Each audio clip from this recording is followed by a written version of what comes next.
कहवाई सीताजी के नैहर कहवाई सासुर कहवाई सासुर हो। सिया रानी कावाने बिरिछ तरे बैठै त भजाइना रायन त भजाइना रायन हो।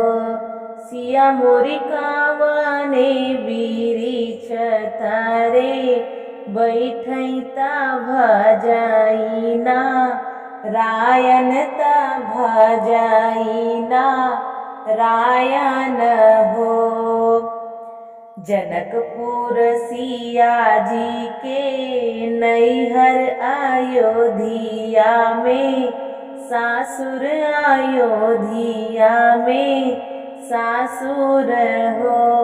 सिया रानी तुलसी बिरिछ तरे बैठै त भजाइना रायन त भजाइना रायन हो। के कर हई सिया रानी बिटिया त के कर तोहिया त के कर तोहियाई हो। सिया रानी कावाने पुरुषवा के नारी त भजाइना रायन त भजाइना रायन हो। सिया रानी कावाने पुरुषवा के नारी त भजाइना रायन त भजाइना रायन हो। राजा जनक जी का बिटिया त दशरथ तोहिया त दशरथ तोहियाई हो। सिया रानी राम पुरुषवा के नारी त भजाइना रायन त भजाइना रायन हो। सिया रानी राम पुरुषवा के नारी त भजाइना रायन त भजाइना रायन हो।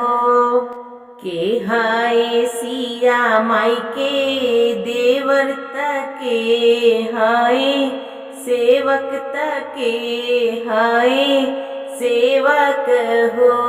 सिया रानी कावाने ललनवा के मैया त भजाइना रायन त भजाइना रायन हो। सिया रानी कावाने ललनवा के मैया त भजाइना रायन त भजाइना रायन हो। लक्ष्मण है उनकर देवर हनुमान सेवक हनुमान सेवक हो। सिया रानी लव कुश ललनवा के मैया त भजाइना रायन त भजाइना रायन हो। सिया रानी लव कुश ललनवा के मैया त भजाइना रायन त भजाइना रायन हो। जेयह सोहर गावै त गाई के सु नावै त गाई के सु नावाई हो। सिया रानियो न कर पुरवाई मनसा त जन्म जुग बिहसै जन्म जुग बिहसाई हो। सिया रानियो न कर पुरवाई मनसा जन्म जुग